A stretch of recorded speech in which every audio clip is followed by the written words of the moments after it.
आजा। हाथ तो पकड़ो।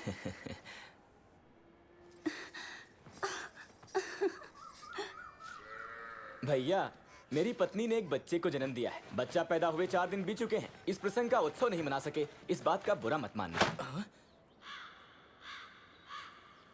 आगे नहीं बढ़ना, टांगे तोड़ दूंगा। कहा था पीहर जा रही हूँ, पूर्णिमा को गई और अमावस्या के बाद लौटी है। ये क्या गोलमाल है? इसमें गोलमाल कहाँ से हो गया? बहन को बच्चा हुआ है, पता है ना? मेरी माँ चूंकि बूढ़ी है, इसीलिए उन्होंने मुझे रोक लिया। तो ये गोलमाल हो गया। इसमें छिपी है वो बुराई। बहन थी गर्भवती, लेकिन तू जीजा की बाहों में रातें बिता रही थी। मैं इस बारे में सब जान चुका हूँ।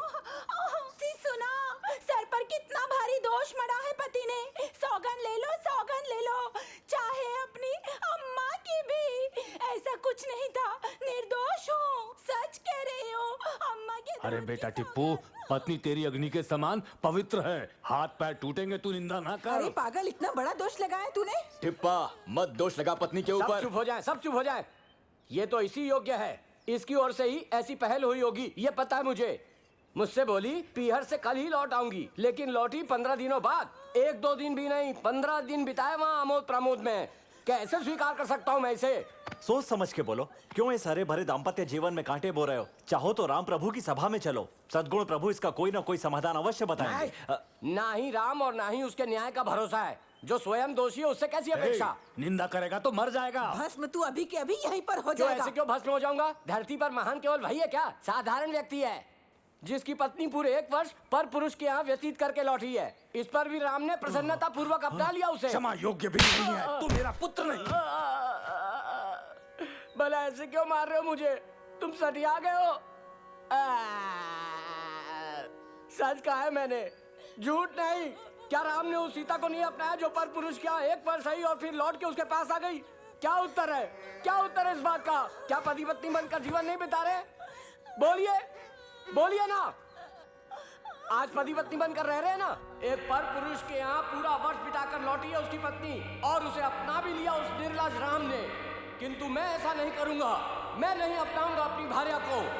प्रभु, वो धोबी वहां पर एक मदरा पान किए हुए पुरुष के समान प्रलाप कर रहा था।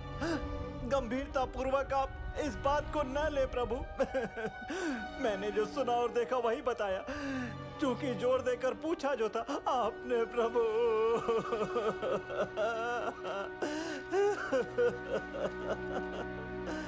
नहीं, भद्र, ये सब कुछ तुमने स्वयं सुना है तथा देखा है। कोई है? जी प्रभु। लक्ष्मण, भरत, शत्रुघ्न को यहां पर तुरंत बुलाया जाए। जो आज्ञा प्रभु। भद्र, अब तुम भी जा सकते हो।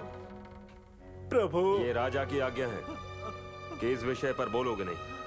अब जाओ, मैंने कहा जाओ।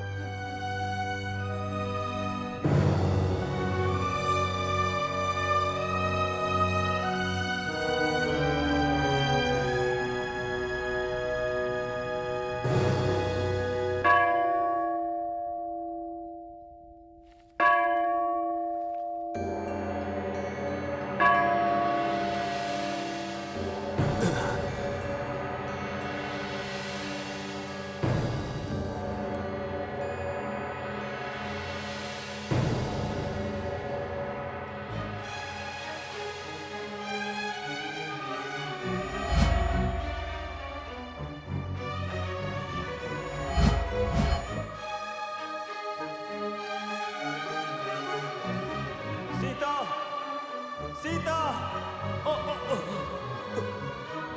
ये साम्राज्य छोड़ दूंगा, ये मुकुट छोड़ दूंगा, ये साम्राज्य छोड़ दूंगा। सीता, सीता, ले लो ये मुकुट मुझसे। सीता, प्रभु, सीता, प्रभु, सीते, प्रभु, सीते, प्रभु, सीते, सीते।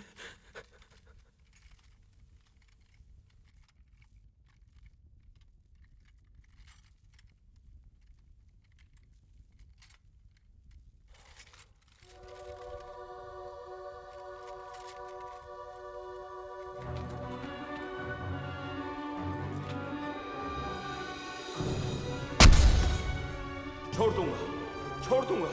इस सिंहासन से मुक्त करो, इस राज्य से मुक्त करो। सीता मुझे दे दो। सीते, सीते। भैया सीता माता यहीं पर है, साथ में ही है और सकुशल है। कैसे सकुशल होगी लक्ष्मण? अब नहीं होने वाली। ये सारा दोष मेरे भाग्य का है। सीते, सीते। कोई भयानक भ्रांति है जो आपकी दुविधा का कारण बनी हुई है। नहीं, ये कोई भ्रांति नहीं, परंतु नियति का खेल तो है। नहीं भूलने वाला हूं। सीता से मैं दूर कभी नहीं हो पाऊंगा। सीते, सीते। भैया, भैया। सीते। हे भ्राताओं, दोनों में से एक कोई सिंहासन का भार अपने कंधों पर ले लो। ऐसा हो जाएगा तो मुझे मुक्ति मिलेगी इस कारागार से। सीता मेरा जीवन है, अलग अलग होकर नहीं जी पाऊंगा। अलग होने का कोई प्रश्न ही नहीं है, ऐसा मत बोलिए। कुछ भी समझ नहीं पाए हम तो। कैसी विचित्र बातें बोल रहे हैं। कोई विचित्र बात नहीं, सत्य बोला है। भरत, कल मैं राज्याभिषेक कराऊंगा ही तुम्हारा सूर्य के जब दर्शन होंगे। सीता के साथ उसके पश्चात वन की ओर प्रस्थान करूंगा। अशुभ विचार क्यों मन में उठ रहे हैं? देखिए, इस आवेश को छोड़ें और शांत रहें। शांत कैसे रहूं? या तो सीता का परित्याग करना है, नहीं तो सिंहासन मुझे छोड़ना है। भैया, सीता माता का परित्याग कोई गंभीर बात है? हाँ भ्राता, बहुत गंभीर बात है। घोर से भी घोर लांछन हम पर लगा है। हमारा सूर्य वंश घने काले बादलों से घिर गया है। हमारी प्रतिष्ठा कलंकित हो गई और धूल में जा मिली। भाई, भैया। भरत, ये बात कैसे बताऊं? मेरी अयोध्या में बसे पुरुष की जब अपनी ही भार्या चरित्रहीन लगी तो घर से निकाल दिया। कारण पूछे जाने पर वो बोला कि मैं इतना मूर्ख नहीं कि एक भ्रष्ट नारी को अपनाऊं, जैसा कि राम ने अपनी भार्या सीता को अपनाया, जो कि पूरा वर्ष रावण के यहां बिता चुकी थी। पर उस मूर्ख राम ने उसे पवित्र मान लिया। ये दोष लगाने वाला कौन है वो व्यक्ति? उसकी चलती सांसें बंद कर दूंगा मैं। कल कोई और कहेगा किस किस की सांसें बंद करोगे लक्ष्मण? भैया सुनो, सच बात है या झूठ, लेकिन प्रजा को तो विश्वास हो चुका होगा। जो भार्या भ्रष्ट है उसको अपनाने की बात करेंगे तो कोई भी व्यक्ति आगे नहीं बढ़ेगा उसे अपनाने को। सारे ही खड़े होंगे, सर झुकाए हुए, मूर्ति बने हुए। लक्ष्मण, अग्नि परीक्षा द्वारा सिद्ध हुई थी न पवित्रता? अग्नि परीक्षा यहां नहीं हुई, लंका राज्य में हुई, जिसका आभास यहां की प्रजा को नहीं। भरत, ये उनकी भावना और उनका निर्णय भी है। राजा तो दास है, अपनी प्रजा का कर्तव्य से बंधा हुआ। प्रजा का विश्वास तथा निर्णय तो सर्वोपरि है और ना ही इसका कोई दूसरा विकल्प है। तो एक मार्ग चुनना होगा ही मुझे। पत्नी या फिर राज्य का परित्याग तो निश्चित है। यही मार्ग है केवल। तुम सब मुझे राज्य बंधन से मुक्त करो।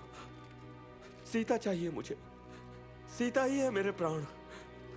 सीता के बिना तो राम अधूरा है, मैं जी नहीं सकूंगा। इतनी प्रार्थना है छोटे भाइयों से कि तुम दोनों में से कोई भार अपने कांधे पर ले लो इस साम्राज्य का और मुझे मुक्ति दे दो। कर दो ना ये उपकार सीता और राम पर। यदि सीता राम बिछड़ गए तो पाप के भागी बनोगे। मुझे मुक्त करके वन में जाने दो भाई। भैया, हम में से कोई इस योग्य नहीं कि धारण कर सके ये मुकुट। नहीं, ये उचित है। ये सामर्थ्य हम में तो नहीं। यदि जो आपका आदेश हो कि अग्नि में कूद जाओ तो कूद जाएंगे। सच में तो आपके अनुयायी हैं हम। आगे नहीं, हम पीछे चलेंगे। मेरे अनुयायी हो, आगे नहीं मेरे पीछे, ये झूठ है। मेरे अनुयायी नहीं हो तुम, दूत हो मृत्यु के। कहते हो भ्राता, जब उसी भ्राता को लपटों में सुलगता देखोगे तो वो सेवा प्रेम होगा। ठीक है, मेरे अनुयायी, पीछे चलने वाले, आदेश सुन लो मेरा। लक्ष्मण, प्रातः वन लेकर जाओ अपनी भाभी को और वहीं छोड़ दो। इसी जगत माता के जन्म से भूमि पवित्र हुई है। इसी माता के विवाह से ही रघुवंश में प्रसन्नता की ज्योत जली। इसी सीता माता का नाम जपकर पापों से मुक्ति मिलती है मनुष्य को।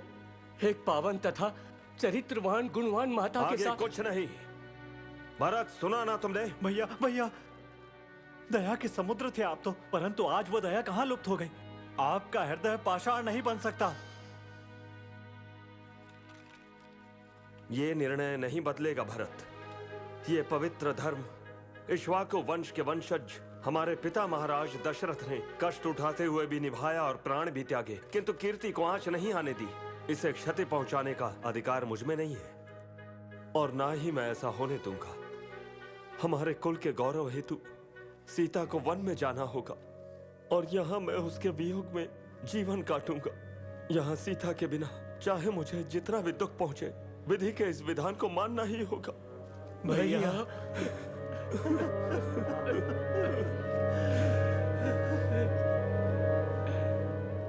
लक्ष्मण, लंका में सीता ने जब अग्नि परीक्षा दी थी तब तुम्हें वो मान्य था, किंतु अब इस राम के इस निर्णय का विरोध क्यों कर रहे हो मेरे भाई? ये मेरा आदेश है कि सीता को तुम वाल्मीकि आश्रम